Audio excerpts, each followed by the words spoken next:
Now, I know I'm late to the No Whites Allowed party, but damn it, I believe that there is no such thing as too late to a party like this. Now, I don't know if y'all heard this, but a little while back, there was a chick by the name of Michelle Wu, Mayor Michelle Wu, or as I like to call her, Woke Wu, who is pretty much unanimously hated by those on the right as well as the left in Boston. And, well, Miss Wu decided to have a Christmas party where she basically uninvited all white people, period. That's right. She had a No Whites Allowed party as a public official, as the mayor of Boston, Boston, Massachusetts, one of the original 13 colonies, Massachusetts. This woman decided to have a No Whites Allowed party in the whitest of white places, probably next to Tahoe and Utah, because that's where they make white people. But besides those places, she decided that it was, I guess, woke of her to not invite these people. Now, imagine if any other ethnicity of people had been uninvited to this party. Imagine if it was the, no Indians allowed, no Asians or Chinese allowed, or whatever it may be. That would be insane. Today, they would still be looting Targets and Walmarts. You understand me? Walgreens would be on fire tonight. And this would have happened 10 years ago if that had been the case. But instead, because we live in this warped sort of dystopian timeline where it is okay to be racist towards white folk, here we are. Now, that's not even the totality of the story. The best part of the story for me is this. Well, I'm going to get to that after we get into the story. So let's let the news anchors over here basically tell the story for us while we sit back and enjoy a bit of a refreshment known as the OH2 and the O. Make sure to keep yourself hydrated at all times. Some of y'all need to start bringing water into your diet. I'm just saying.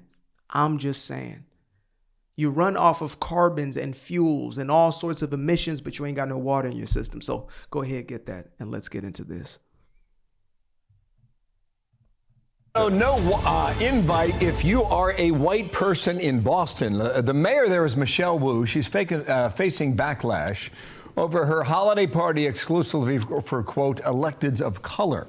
So her office sent an email. That brother's having a difficult time getting them words out. He is flabbergasted. His gasts have been flabbered, and his flabber has been gasted. Absolutely and completely. I can only imagine if somebody did the same thing, no blacks allowed party in the year of our Lord 2025, I'll be stumbling up on my words too. Email invitation to all city council members instead of just those of color. And then the mayor later had to defend that party invite last night. Watch. So let's read that. So it says, on behalf of Mayor Wu, I cordially invite you and a guest to the electorate of color. That's interesting. The party of inclusivity, the party of tolerance, the party of diversity has a coloreds only holiday party on Wednesday, December 13th at 5:30 p.m. So I would have been invited. That's the crazy part. It's like I don't even know these people, and I would have been invited as at least a +1. But her husband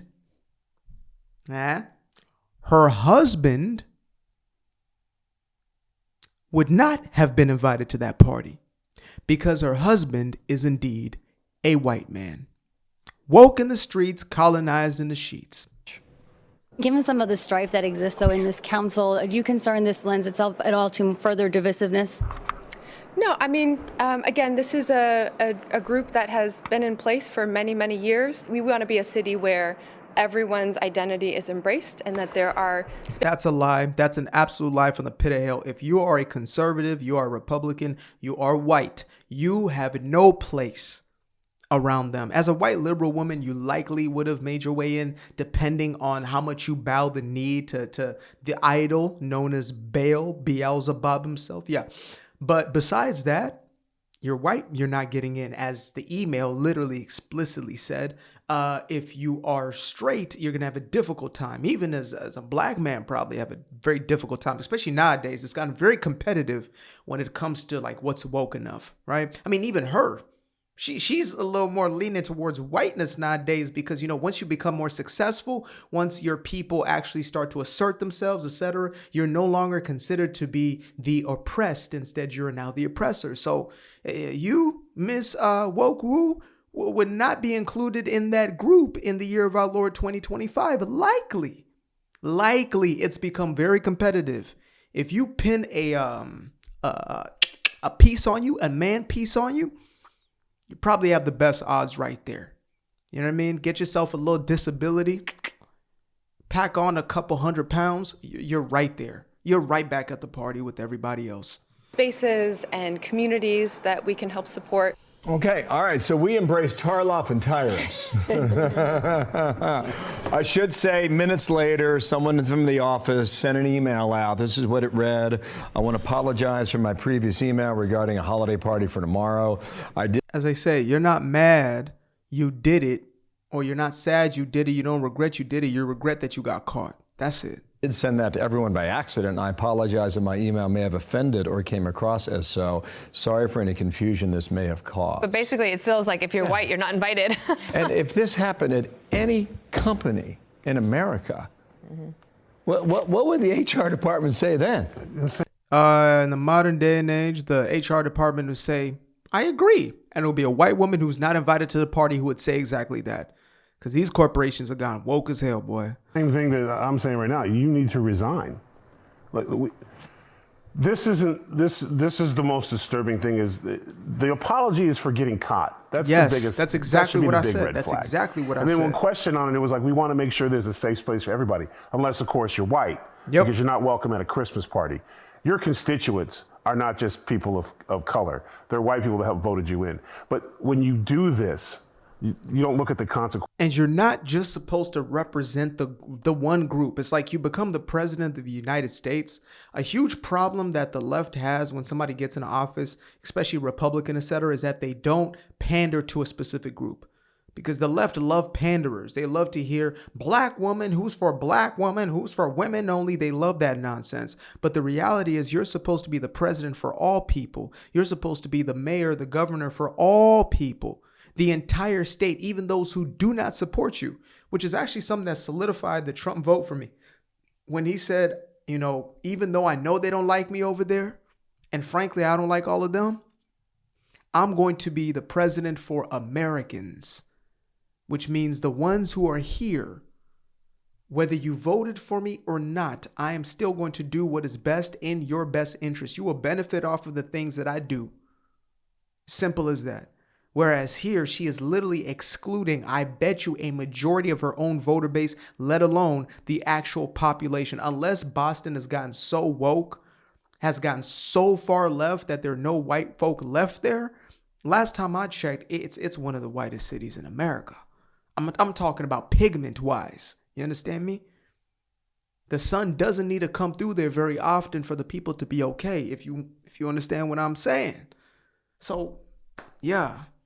Them folks are directly from Ireland. And I got a lot of love for Ireland. A lot of love for, shout out to Ireland. If I was a white nationalist right now, I'd be saying, I told you.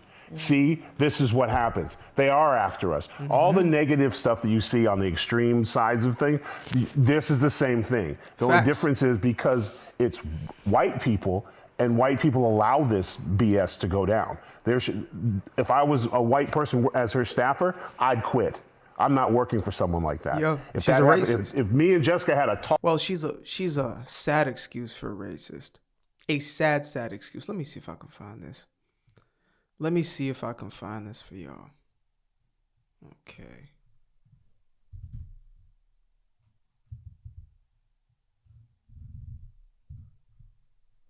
Y'all gonna love this right here. Y'all gonna love this right here. Look at this right here. That right there is Mr. Wu. Probably. It's probably a white dude for Harris. Probably took the last name. Mr. Wu right there. He looks a little more of the Asian persuasion right there. But nope. The man is indeed a white man. He is indeed a Caucasian male. He is indeed exactly that. That's him right there. That's Papa Wu. That's Mr. Wu. That's him. Woo! That's him right there. Yeah. Yep. Masked up, of course. Of course, got the baby in a mask. What else do we expect from Mr. Wu? Look at that. Might as well be this guy right here. Shout out to Prince. All right. Look at that. Yep. Okay. Boy, them Asian genes are strong, boy. Look at them kids. Look at them kids. Yep. So, let's get back to the story, shall we? Tall people only Christmas party. You think little Gutfeld would appreciate that? Would I be invited though? Yeah. Thank you. Yeah. What do you think Heart of so this? big, you get to come. No, you wouldn't. I don't know. Conservative white woman? Absolutely not. Iris. You're not. Not in the spirit of the morning. I think it's really Jessica, not. Oh, I can't stand this woman. I'm sorry. I cannot stand her, but let's hear what she's got to say. Yeah. She's super, super liberal. People say how, each side has their own agenda set, and it's true. I understand this. I'm well aware.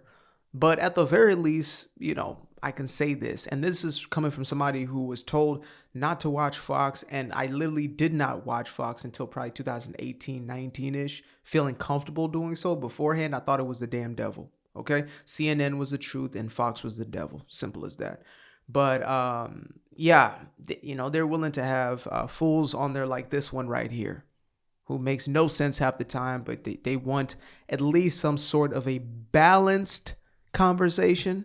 At least, the old Scott Jennings that CNN has now put onto their staff in order to kind of do the same thing. Anything short The same guy they never listen to and basically shut out every single time he says something. Yeah. is just a fantastic boo-boo. Well, it's also, there are only 15 members on the council. This wasn't like we're about to be flooded by thousands of white people, right? There were 7 extra people that were going to be invited to this party. And you would think that you would also want to build camaraderie. That's so much worse. The fact that it's such a small group. So you literally said no to 7 of your staff members out of 15 people. I would be filing lawsuits. I'm turning full Karen mode if that's me in that situation. Ain't no damn way. There's 7 of us. We're being discriminated against. We need a white version of Al Sharpton after this one. Amongst your city council members in a town like Boston, which does have race issues. A lot of problems. A lot of historic ones and ones that still remain. It's interesting also she is the first female mayor of Boston, first person of color to do this. And I'm thinking a lot about how we've seen this happen. Like Chinese, Japanese, is that person of color now? What does person of color mean now? Like, what's the clinical definition of that? Because I used to think it had to do with like melanin and things of that nature, but I've seen Asian folks, and I grew up in the Bay, so I saw a lot of this, Asian folks who are paler, more fair-skinned than like white folks, Tahoe white. Like, so what exactly is people of color? What does that mean? Is it about socioeconomic? Because if that's the case, besides Indian Americans, right there are Chinese Americans. And I mean, they're doing incredibly well for themselves, better than all white people on average, at least. So yeah, what do we get into with that one? What exactly does that encompass nowadays? Evolution in gender discrimination, right? There used to be all these clubs that were just for men. And then there was a club founded called The Wing, which was this very kind of hoity-toity ladies club here in the city. And they were sued for gender discrimination. Right. And in 2019, they had to change their policy. Yeah. And I understand that people want to spend time with people who are like them. That's something that we do all the time. That happens anyway, though, right? But how would people like you simply because of their skin color? That's what confounds me. It flabbergasts, it mind blows me. It's like, why do you assume that the people who are the most like you are the ones who have the same skin color? I haven't found that to be the case in any of my life, except for when I was pretending and putting on certain things. Like, yes, we both loved Martin. We both grew up on The Fresh Prince. We both watched Family Matters or whatever else it may have been. But, I mean, let's be real. That's pretty superficial. Just because we might like the same sort of comedy or whatever it is doesn't necessarily mean that we are the same types of people. And there are plenty of people who look nothing like me that love a lot of those same cultural elements. Dance and music, etc. We share those cross-culture. We share those cross-country or cross-planetary. So for me, it's about what are your morals? What are your values? Do you stand on something? Do you fall for anything? Do you have integrity? Are you honest? Are you somebody who is, in a victim mentality? Or are you somebody who actually goes and gets the thing done instead of blaming every damn body? Like, how do you move through life? That's how I view you. You could be a Republican. You can be, a black Republican, and we just don't gel on 99% of things. Just because you have the same skin color and even the same political stance doesn't necessarily mean we're the exact same. So I think that is deeply insulting to everybody, including yourselves, to think that, oh, we can't relate to these white people because they're white. That's crazy as hell. I done had some of the coolest relationships with folks who look nothing like me. Old white women I've had some of the best conversations with. I'm talking about old, not 40, 50. I'm talking about 60, 70, 80 years old. Something about me and that group of people who we just get it. They don't give a damn. I don't give a damn. It's got that kind of attitude about it. Look nothing like me, and yet we can have amazing relationships, conversations, etc. So yeah, that's ridiculous right there. I'm gonna let Homegirl yap a little more. I think this is the first time she's making sense that I've ever seen, but it's probably because it's kind of personal. Right, but for it to be the For a formal government rule, and for the government office to do it. And let's remember, it was supposed to be secret. Right. Yeah. All right, let's cue up this other story here. Our nation's capital. Okay. Yep. Done and done. Thank you guys. Appreciate y'all. Till next time. Peace. I appreciate you guys for tuning in. Now, if you'd like to stay around, make sure to click that little subscribe button down there, or you can show some love by going to the description below and clicking on the button titled Buy Me a Coffee. Leave a little something there, or click on the Cash App. Leave a little something here. Till the next time. Peace. I fell in love with the sunshine. I fell in love with the light. I fell in love with the full moon. I fell in love with the night. But I can see the light again. I can see the light. You can see the life in him illuminate the night. I know the time is taking. A 3, 6, 5, that's a full rotation. I see you looking up, you know them constellations. Constantly gazing like house of praises, you get to praising.